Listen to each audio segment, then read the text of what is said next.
മുലയൂട്ടുന്ന അമ്മമാർ നേരിടുന്ന ഏറ്റവും വലിയ ഒരു പ്രയാസം നിപ്പിളിൽ ക്രാക്ക് വരുന്നതാണ്. മുലക്കണ്ണിൽ ചെറിയ ക്രാക്കുകൾ വീഴും. കുഞ്ഞുവാവ കടിച്ച് കഴിച്ച് ചിലപ്പോൾ ചെറിയ ക്രാക്ക് വീഴാറുണ്ട്. ക്രാക്ക് ചെറുതാണെങ്കിലും അമ്മയ്ക്ക് അത് ഉണ്ടാക്കുന്ന വേദന വളരെ അധികമാണ്. വേദന വരുന്ന സമയത്ത് പാലിന്റെ ഫ്ലോ കുറയുകയും കുഞ്ഞ് കുറച്ച് കൂടുതൽ ആക്റ്റീവായിട്ട് കുടിക്കുകയും ചെയ്യും.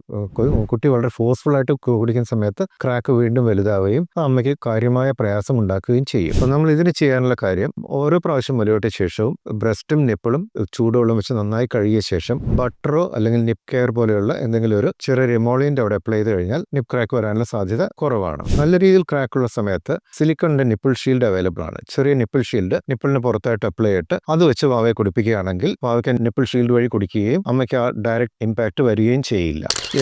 ശരിക്കുള്ള രീതിയിൽ കുഞ്ഞിന്റെ വായ ബ്രസ്റ്റുമായിട്ട് ലാച്ച് ചെയ്തില്ല എന്നുണ്ടെങ്കിൽ ക്രാക്ക് വരുന്നത് കൂടുതലായിരിക്കും. ബേബീസ് നിപ്പിളിൽ കടിക്കുകയാണെങ്കിൽ ക്രാക്ക് വരാനുള്ള സാധ്യത കൂടുതലാണ്. അതുകൊണ്ട് അമ്മമാർ കുഞ്ഞിന് പാല് കുടിക്കുമ്പോൾ നിപ്പിൾ കൊണ്ട് കൊച്ചിന്റെ കവിളിൽ ഇങ്ങനെ ടീസ് ചെയ്ത് കുഞ്ഞിന്റെ വാ നന്നായിട്ട് അതിനെ തുറക്കുന്ന സമയത്ത് നിപ്പിൾ വായിലേക്ക് ത്രസ്റ്റ് ചെയ്ത് കൊടുക്കുകയാണ് ചെയ്യേണ്ടത്. അപ്പോൾ ആ സമയത്ത് നിപ്പിളും ഏരിയയുള്ള പാർട്ട്, ഒരു ബ്ലാക്ക് കളറുള്ള പാർട്ടും കുഞ്ഞിന്റെ വായിലേക്ക് കംപ്ലീറ്റ് ആയിട്ട് അകത്ത് കയറിയിരിക്കും. ആ സമയത്ത് നല്ല രീതിയിൽ പാല് കിട്ടി നിപ്പിൾ ക്രാക്ക് വരാനുള്ള സാധ്യത ഉണ്ടാവുകയില്ല. ലാച്ചിങ് ആണ് ശരിക്കും അമ്മമാർ ശ്രദ്ധിക്കേണ്ട ഒരു കാര്യം.